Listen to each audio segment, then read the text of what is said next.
I quit. This is what I told my manager, May of 2022, almost out of nowhere. Because you see, before that day, before I made that decision, a few days prior, we had decided to extend my work contract. And I was preparing to continue for one more year, wherever I was working back then. But then the night of my 31st birthday, I was 30 years old and I was about to turn 31. There is just this wave of crisis, midlife crisis or quarter life crisis and burnout. They mixed together. And I was just feeling like I'm on an autopilot and I was questioning so many things. I don't know if you guys have ever experienced such a thing. I think I've heard people talk about like when you turn into another decade, like if you are in your 20s and you're about to turn into your 30s, or if you're about to turn into your if you are about to turn to if you are about to turn into your 40s. I don't know. I've heard people say they start that internal reflection and you start questioning so many things. You start questioning the work you do. Is it adding value in the world? The relationships you are in, are they fulfilling? The things you do, are they impactful? What if you die the next 2 years? What do you want? What legacy do you want to leave behind? If you've never experienced that, I can assure you it's coming. Sooner or later, I think if you're a reflective person, you will definitely go through some crisis.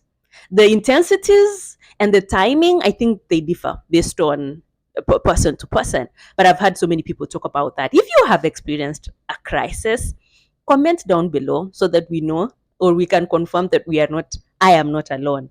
But anyway, the night of my 31st, when I was turning 31, I had never experienced a crisis like that in my life or that deep self reflection before. Never. I had kind of been going through some sort of autopilot, following a script that was well written by society or maybe, I don't know, whoever wrote it. But the script that I was following pretty much was like go to primary school. Literally, since I went to kindergarten, I had never I had never taken a break, unless you count the COVID break, which I don't count it because we were still working virtually. So it was still working, but at home. So it wasn't really a break.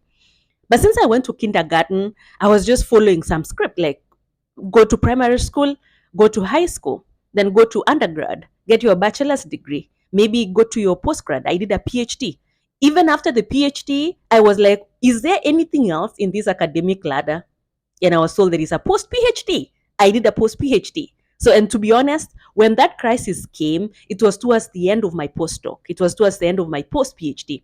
And for the first time in my life, I just realized that, gosh, I'm at the end of the ladder. I've been following this ladder that was kind of well laid out.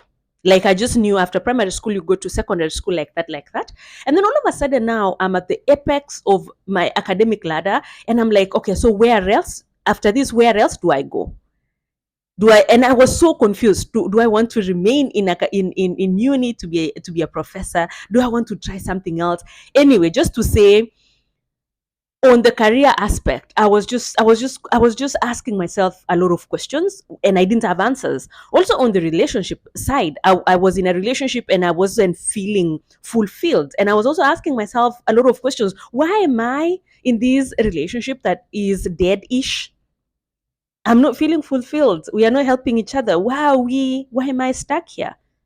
Anyway, there were a lot of thoughts crisscrossing my mind, and I was just feeling like I had been on an autopilot, kind of following someone else's script, and I just yearned to, for the first time, just take a break, recalibrate, and perhaps maybe follow my own script, right? And follow my own script. And so that is what I decided. So I celebrated my birthday, and the following day, I literally made a decision. I packed all my stuff. I was working in the US at the time. I packed all my stuff and I told my friend, take care of my things. I'm done. And then after I did that, I wrote an email to my boss telling them I quit. I'm sorry, but I can't continue one more year as we had agreed. And my boss was like, Gladys, you can take a few weeks to think about it. You don't have to rush. And yeah, because it kind of just came out of nowhere. But I think they didn't understand that all those thoughts, they were kind of slowly, the burnout, the thoughts and whatever, the crisis was slowly building up in my system. And it gets to a point you can no longer postpone. So anyway, I'm here to report that I took a break, almost 2.5 years of break, and I'm here to say it was the most transformative time of my year, time of my life. And I would like to encourage anyone, especially if you are in your 20s. I know we have like different paths, we have different journeys, but I now encourage everyone to don't wait for a crisis to force a break on you. If you can, I would like you to bake a mini retirement. I like to now call it mini retirement.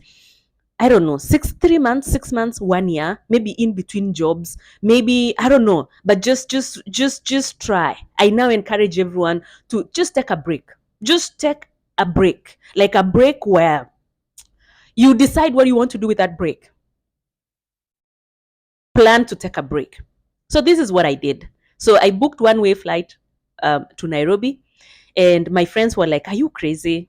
And I was also asking myself, I was also feeling like I'm crazy. It was one of the biggest risks I've ever taken in my life. But I just wanted that adrenaline rush to feel like I was alive again. Anyway, let me just tell you guys top 3 things that I did that count to this transformative journey during those gap years. So the first thing I did was to travel. I traveled. I had never traveled like that before.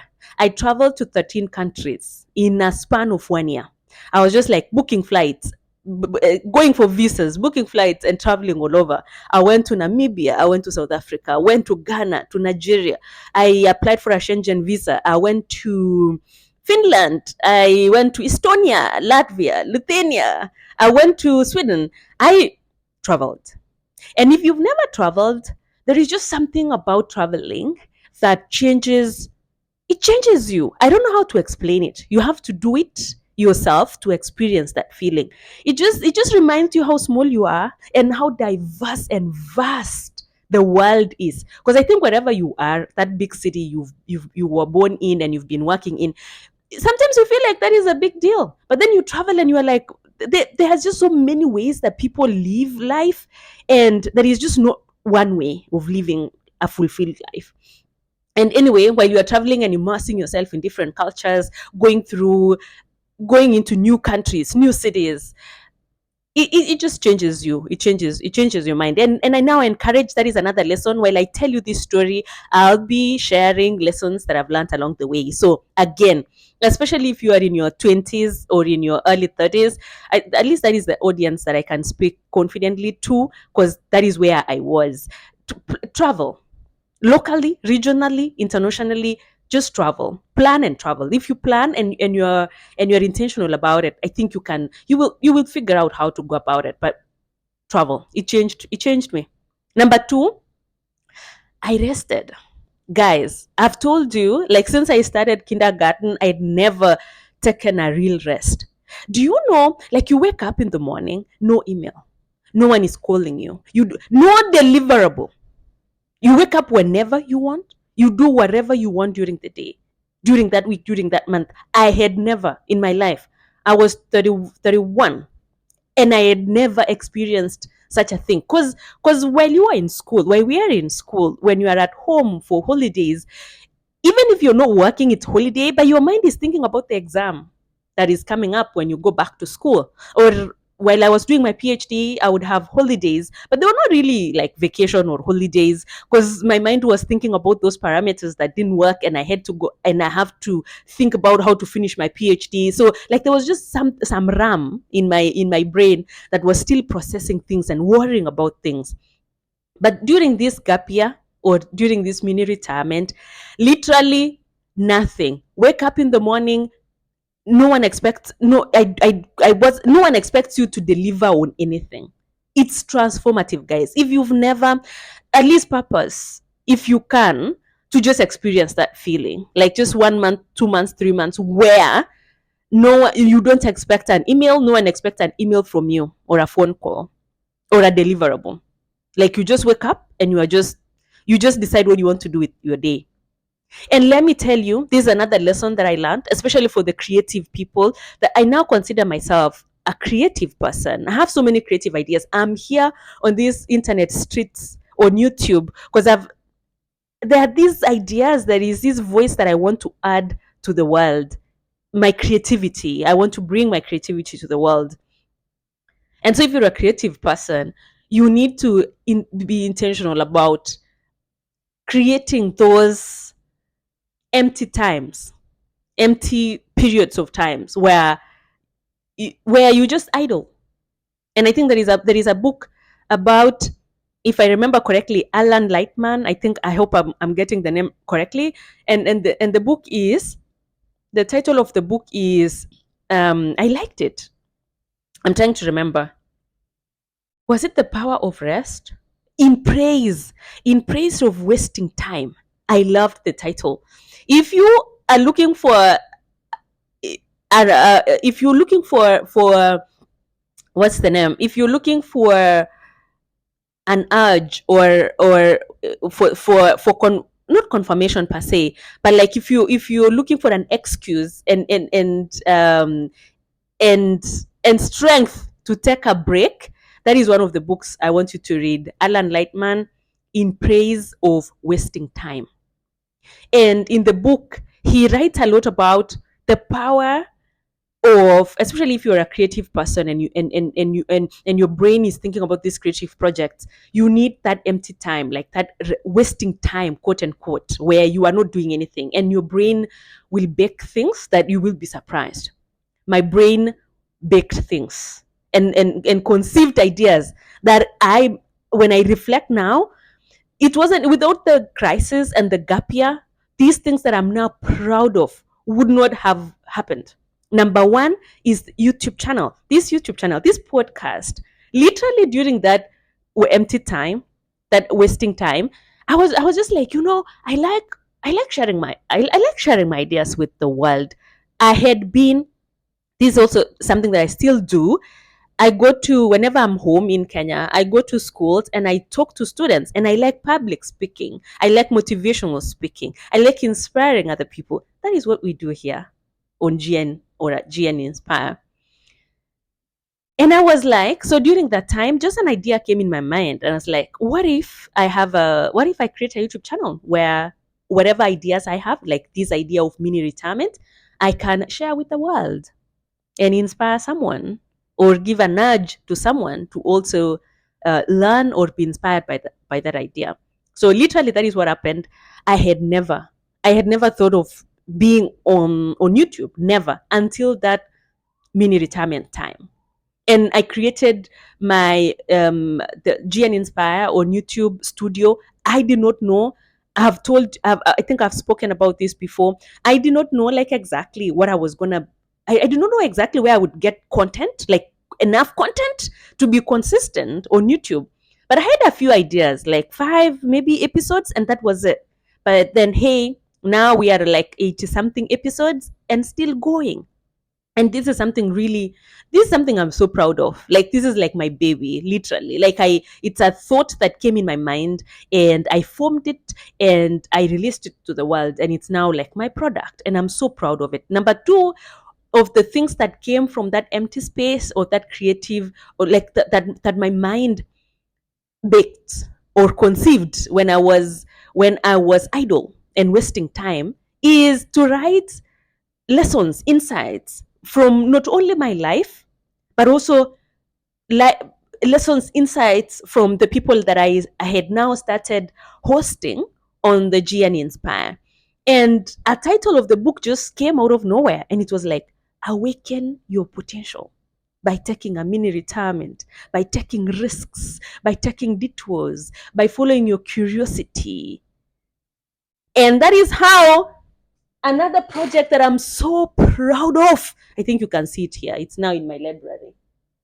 I hope you can see it. I put there intentionally. But now this is how this book came, guys. I think you've seen, if you've not seen me posting about it, this is another thing that I'm so proud of. I'm so proud of myself for this. Like this is something yeah. This book, and I will read a paragraph for you guys in a few. I'll read like introduction. But literally, this book was born during that empty time, during that mini retirement, while my mind was like, what if I just share what I've learned so far through my academic career, through my academic journey, as well as my little career journey so far. And what if I also add lessons from other people so that whoever is in, if you're in your early 20s, you can read these stories, relate with them, learn from the mistakes, etc. etc. And so this is how this book was born. I literally wrote the entire book during that time. Like I would just be seated somewhere, and because like your brain is really empty, like there is nothing in your brain, and then an idea would come, and I would think about, I would let me just show you. So I would think about like this. I'm not sure if you can see it, but literally I was just thinking about moments in my life where so this title is like, let curiosity lead you. And I was just reflecting to moments in my life where transformative projects have come. It is when I embraced my curiosity, and I was like, if, I was just like, what if I try a YouTube channel? Like I was just curious about having a YouTube channel. Now we are here, we have you guys, we have a community, and it's still growing. And literally those are the lessons that are in this book. I was like, um this is another one, and it's take life as a marathon. And I was just reflecting. I was like, and I've talked about it here on one of the episodes, that now I'm learning in my 30s that life is not a sprint. Like if you sprint, you will burn out, and I burnt out. But like life is like a marathon. You can take detour and go to water stand, take some water. If you need to walk. But the most important thing is that the journey is really long, and it's okay to detour, it's okay to stop, to tie your shoelaces, as long as you don't stop there, as long as you pick it up after that, and one way or another you get to the finishing line. That is what I had learned. So literally, anyway, just saying this book is just like collection of insights, lessons, maybe mistakes that I've made in my academic journey, my career so far. That if you're a student or a young professional, I think you will learn a lot from this book. So those are the two things. So proud of them, that came out of that empty mini retirement time. I promised to read a let me just read an introduction on this book. So, like I mentioned, this book was born out of a crisis. So this is the introduction. Let me read the introduction. The night before my 31st birthday, I attended the prestigious Schmidt Science Fellowship Retreat. I was a Schmidt Science Fellow.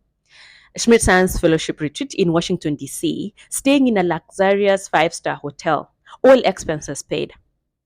My surroundings were exquisite, yet I couldn't fully enjoy the moment.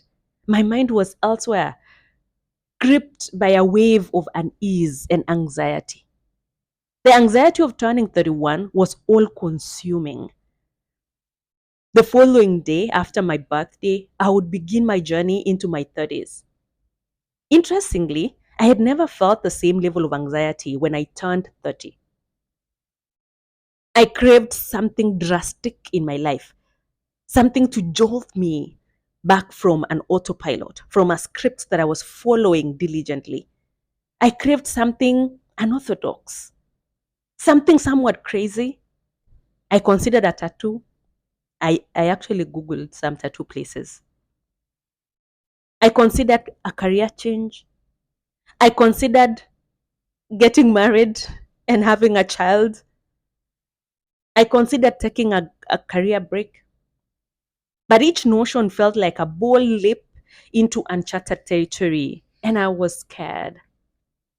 Anyway, that is just a little introduction. If you like what I've just said, or if you want to read more about Awaken Your Potential, you can get it from Amazon. I'll put the link down below. And for you guys who are members of GN Inspire podcast, if you've not subscribed, please, I will not give you this promotion code. So make sure you've subscribed, maybe you've liked, maybe you've commented, and then comment down below if you're interested in getting this book. If you can get from Amazon, but also I will just figure out how to get you this book if you are elsewhere and you cannot get from Amazon. But the book is live on Amazon and you can get first few copies. Actually, it will be live from December. It will be mass produced in December, but right now I have a few copies which you guys can take advantage of.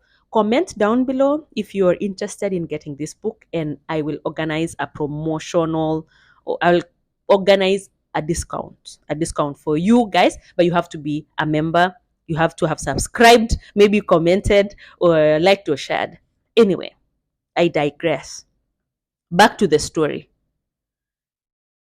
Don't wait for a crisis to force you into taking that mini retirement. Please take one. Plan.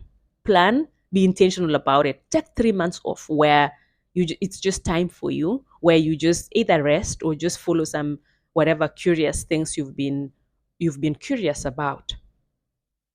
These are top 5 lessons from what I learned from this mini retirement. The first one, I wrote it here, so let me read it out. The first one is that burnout is real. Listen to your body. Your manager will not listen to your body. It's only you who knows how you feel.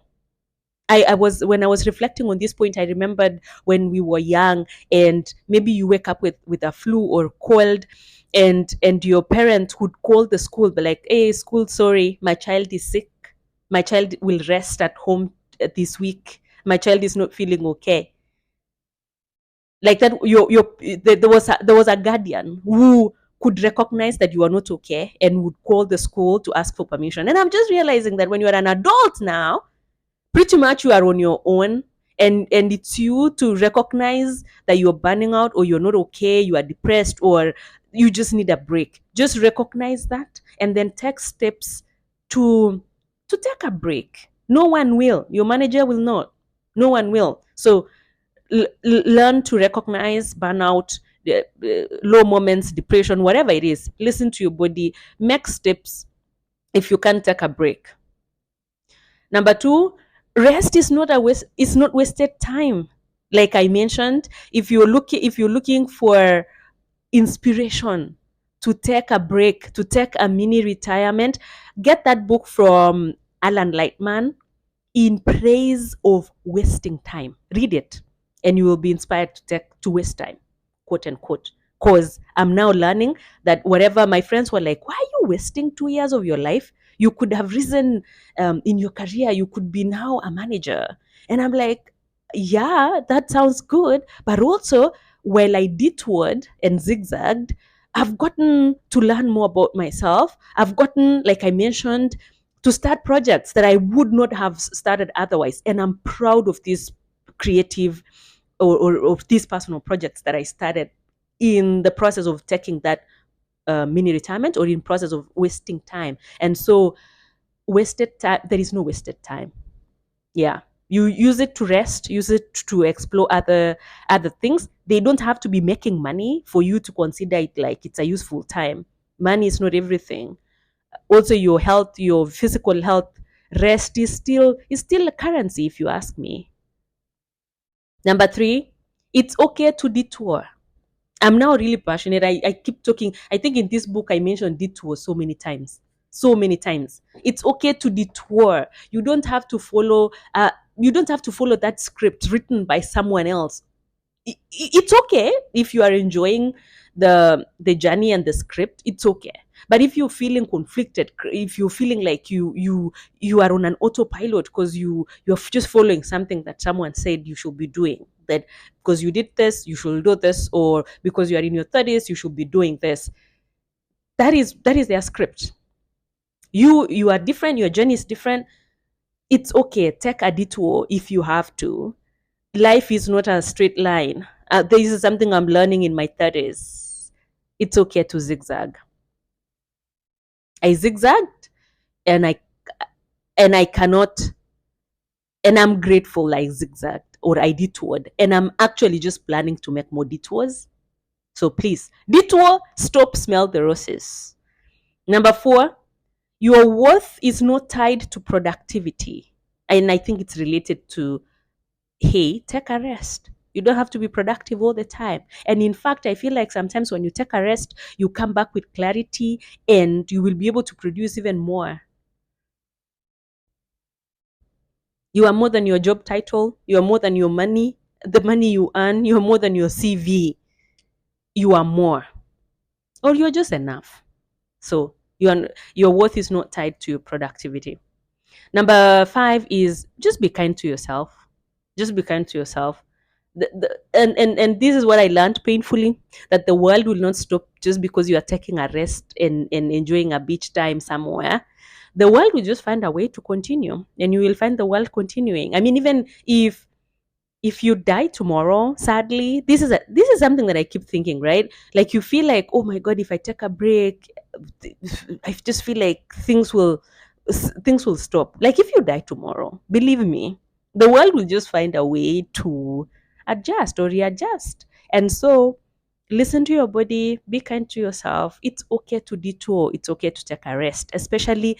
And I wish I had known this when I was in my 20s, but again, I did not know. This is something I'm learning, and I wish, if you can, of course, we have, like I mentioned, different life journeys, but please bake in rest, bake in mini retirement, be intentional about them. Just create some block of time where it's just time for you. No one expects anything to be delivered by you. It's just like your time to explore curious creative projects that you have in your mind. I know you do have creative projects, just that you don't have time to do them. So be intentional about that. And I wish you all the best. Until next time, stay safe.